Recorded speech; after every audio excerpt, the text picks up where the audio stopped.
Job करने वाली देवरानी, हाउसवाइफ जेठानी की जिम्मेदारी।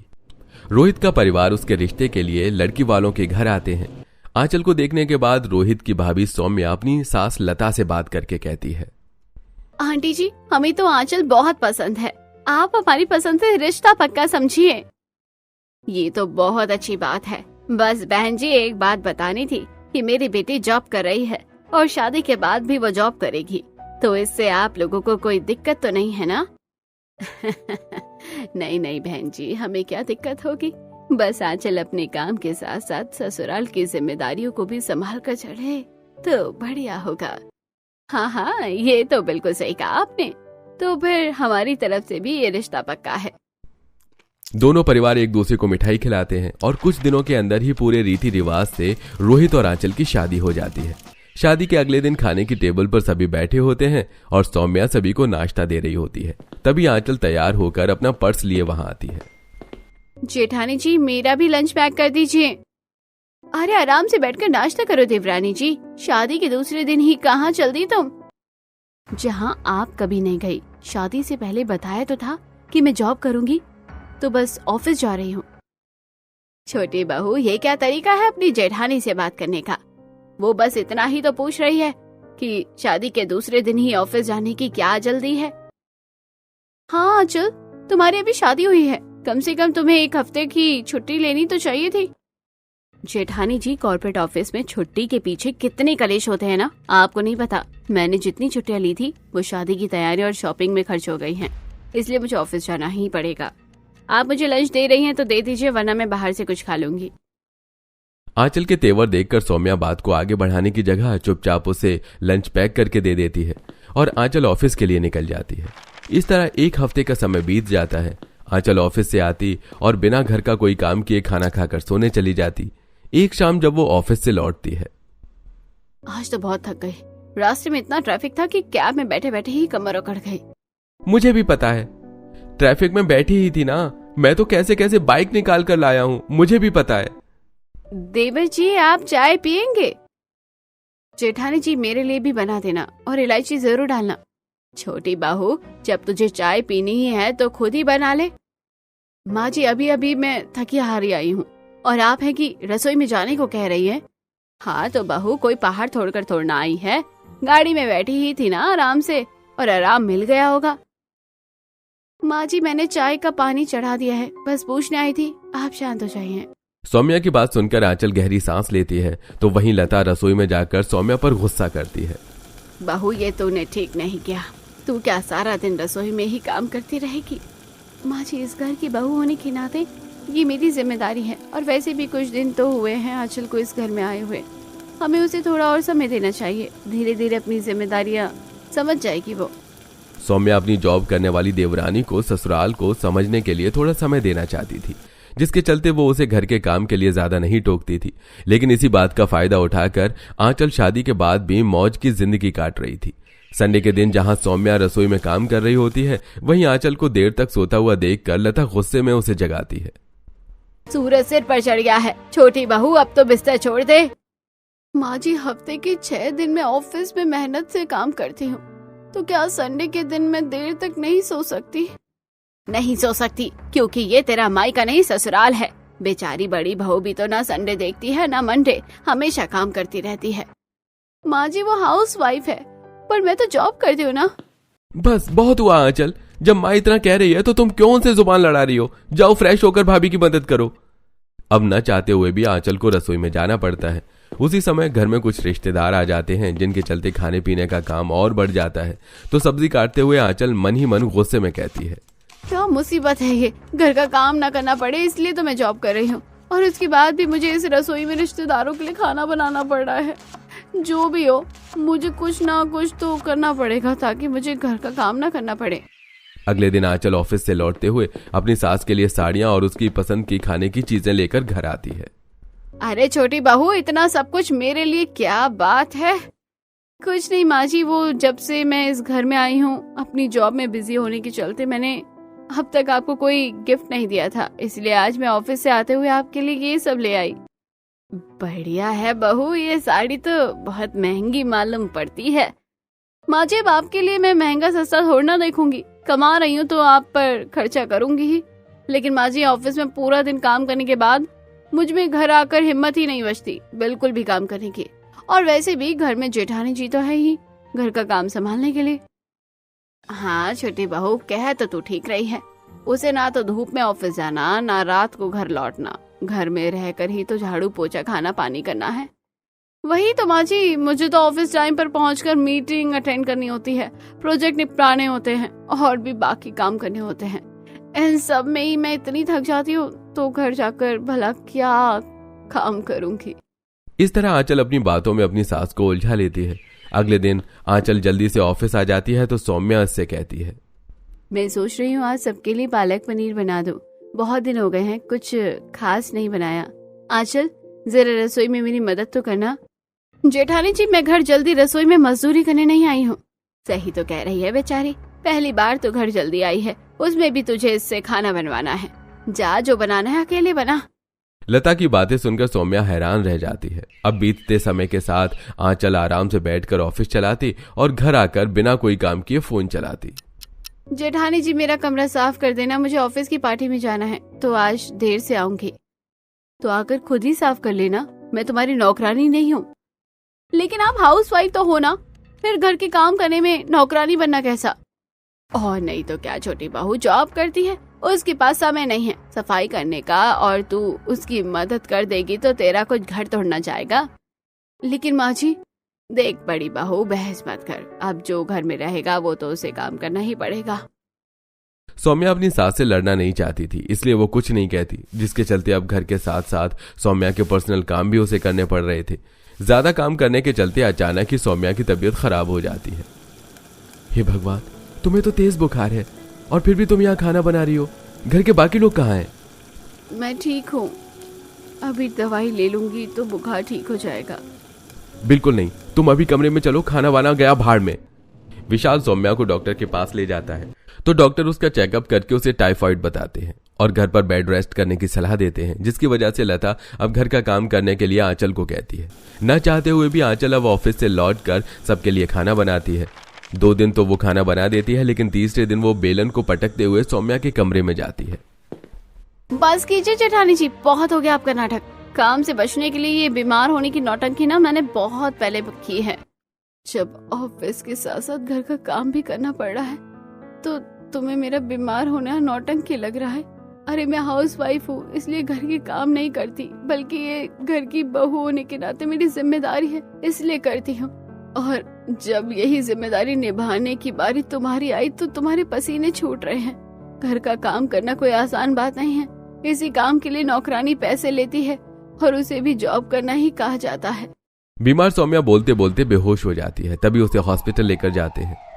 हे भगवान, मेरी बहू को ठीक कर दो। मैं वादा करती हूँ उसके हिस्से का काम भी मैं कर लूंगी। छोटी बहू, तेरे चक्कर में मैं बड़ी बहू पर ध्यान देना भूल गई। इसे क्या कह रही हो? इसकी नजर में तो हाउस वाइफ और घर के काम की कोई वैल्यू ही नहीं है। आंचल के दिमाग में अब भी सौम्या की बातें घूम रही थी, इसलिए वो किसी को कोई जवाब नहीं देती। कुछ देर में जब सौम्या को होश आता है तो सबसे पहले आंचल उसके पास जाती है और उसके पैर पकड़कर माफी मांगते हुए कहती है, जेठानी जी मुझे माफ कर दीजिए। अपनी जॉब के घमंड में मैंने आपको हाउसवाइफ समझकर आपकी और आपके काम की कभी कदर नहीं की। लेकिन मैं भूल गई थी कि अगर आप घर के काम ना करती तो मैं कभी बाहर जाकर जॉब नहीं कर पाती।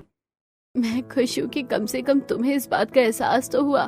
तुम्हारी जॉब करने में कोई बुराई नहीं है, लेकिन एक घर की बहू होने के नाते जॉब करने के साथ साथ घर के लिए भी तुम्हारी जिम्मेदारियां हैं, जिसे तुम्हें समझना होगा। हाँ जेठानी जी, मैं वादा करती हूँ जॉब के साथ अब मैं अपनी बहू होने की जिम्मेदारियां भी निभाऊंगी।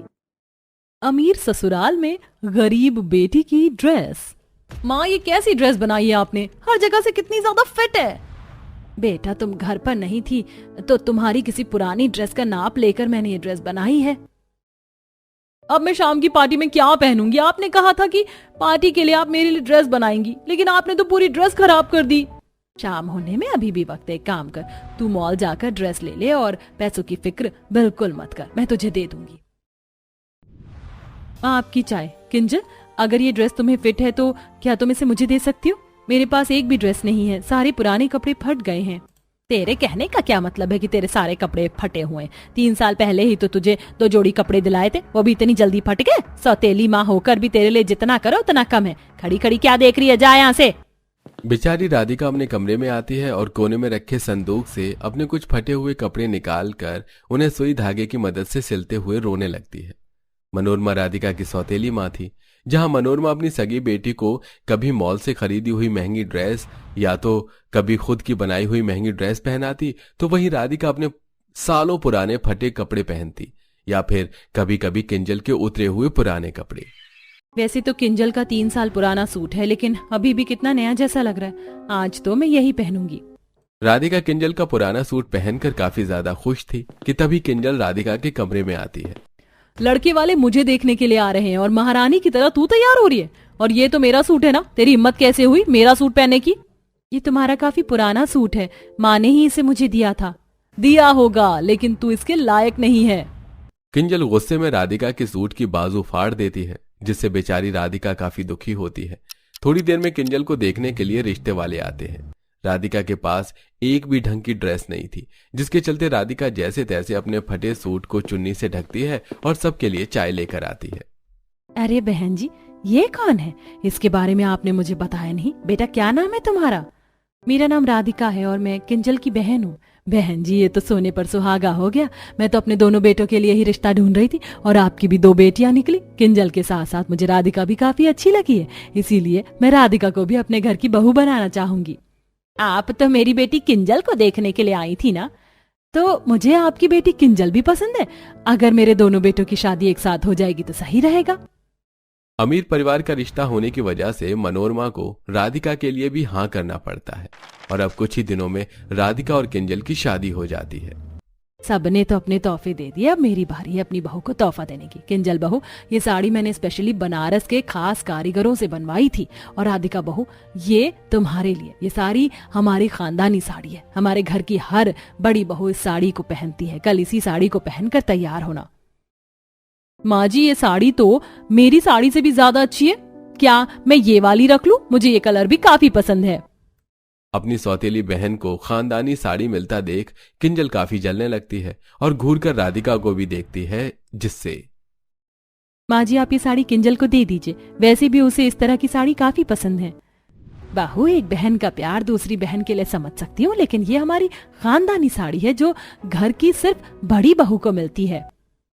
सारी रस्मों के बाद राधिका अपने पति राजेश के साथ कमरे में जाती है और जब राधिका वार्डरोब खोलती है तो जो तरह तरह की ड्रेस, साड़ी, सूट से भरी हुई थी, ये देख राधिका की आंखों में आंसू आ जाते हैं।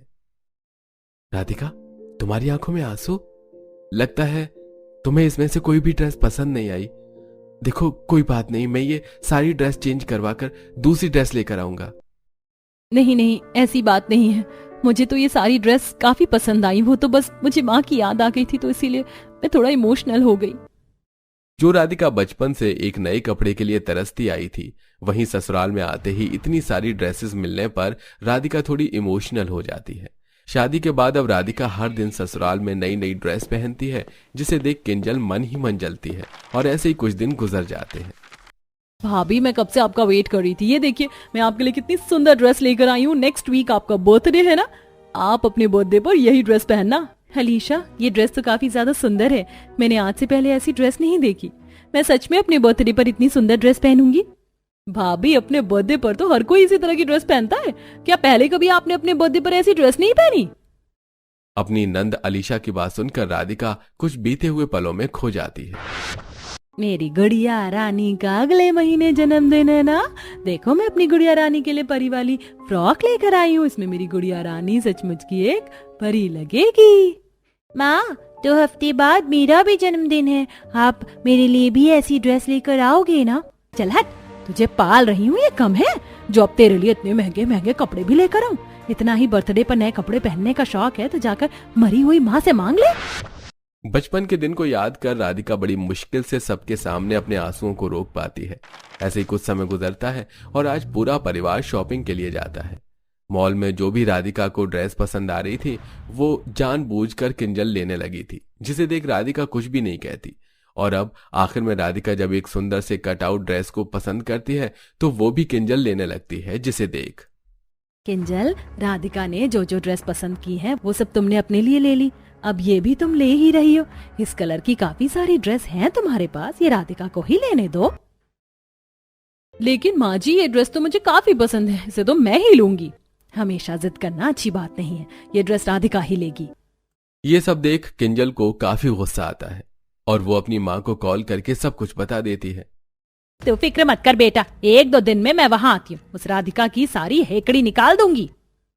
2 दिन बाद ही मनोरमा कुछ दिनों के लिए अपनी बेटी के ससुराल आ जाती है। किंजल अपनी नई ड्रेस पहनकर कमरे में तैयार हो रही होती है कि तभी मनोरमा हाथों में कैंची लिए किंजल के पास जाती है। इससे पहले किंजल अपनी माँ को देखकर कुछ कहती। मेरी बेटी ने सब कुछ बता दिया है मुझे कि कैसे तू उसे नीचा दिखा रही, अपनी औकात भूल गई है क्या तू? बचपन से लेकर जवानी तक फटे कपड़ों में बड़ी हुई है और अब यहाँ नए कपड़े पहन रही है। इससे पहले मनोरमा कुछ और कहती कि तभी वहाँ सुगंधा आ जाती है। समधन जी, आप यहाँ और आपके हाथ में ये कैंची? अरे वो तो मैं किसी काम के लिए कैंची लेने आई थी। क्यों राधिका बेटा? अच्छा चलिए, नीचे खाना लग गया है, आ जाइए। मनोरमा की वजह से राधिका काफी डर जाती है और यूं ही 2 दिन गुजर जाते हैं। राधिका के पति ने उसके नाम पर एक बिजनेस स्टार्ट किया हुआ था, जिसके चलते आज उनके घर में काफी ग्रैंड पार्टी थी। राजेश राधिका के लिए 2 लाख रुपए का एक महंगा सा गाउन लेकर आता है, जिसे देखा माँ, यही है वो 2 लाख रुपए का गाउन। अभी इसे पहनकर वो राधिका मुझे अपनी सैंडल तले दबा देगी। ऐसे नहीं होने दूंगी मैं बेटा, अभी तेरी माँ जिंदा है। मनोरमा दर्जी थी, इसलिए वो राधिका के गाउन में कुछ झोल कर देती है। कुछ देर में राधिका जब उस गाउन को पहनकर नीचे सबके सामने आती है कि तभी अचानक राधिका के गाउन के स्ट्रैप खुल जाते हैं, जिससे राधिका शर्मिंदा होकर अपने कमरे में चली जाती है। और अब सभी मेहमानों के जाने के बाद मनोरमा राधिका की काफी बेइज्जती करती है। इसकी वजह से आपको कितनी बेइज्जती सहनी पड़ी, मैं इसकी वजह से आपसे माफी मांगती हूँ। ये तो है ही कैरेक्टर लेस, अब मैं क्या बताऊँ आपको। इसने सब कुछ जानबूझकर किया ताकि हर कोई इसकी तरफ अट्रैक्ट हो, लेकिन इसकी इस गलती की वजह से हम लोगों को कितना शर्मिंदा होना पड़ा। मनोरमा किंजल मौके का फायदा उठाते हुए राधिका को सबके सामने शर्मिंदा करने लगते हैं। किंजल खिड़की के पास खड़ी थी, जिसके चलते पास की टेबल पर रखी मोमबत्ती खिड़की से आ रही तेज हवा की वजह से किंजल की ड्रेस पर गिर जाती है और देखते ही देखते किंजल की ड्रेस आग पकड़ लेती है। कोई बचाओ मुझे, माँ! बढ़ती आग की वजह से कोई भी डर के मारे किंजल के पास नहीं जा पा रहा था कि तभी राधिका हिम्मत करती है और खिड़की पर लगा पर्दा खींचकर किंजल की ड्रेस की आग को बुझा देती है। ये देख मनोरमा किंजल, जो थोड़ी देर पहले राधिका को बदनाम करने में लगे हुए थे, उनकी आंखों में अब आंसू होते हैं।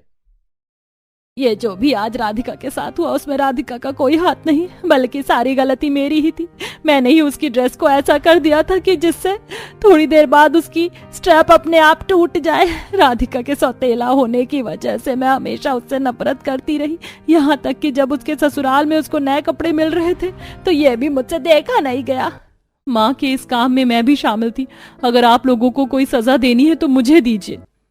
आप लोगों ने सबके सामने अपनी गलती मानी और मेरा रिश्ता खराब होने से बचाया, यही मेरे लिए काफी है। राधिका पल भर में ही अपनी सौतेली माँ और बहन को माफ कर देती है, जिसके बाद अब दोनों सौतेली बहनें अपने ससुराल में हंसी खुशी रहती हैं। तो वहीं पहली बार मनोरमा अपने हाथों से अपनी सौतेली बेटी के लिए ड्रेस बनाती है, जिसे पहनकर राधिका काफी खुश होती है।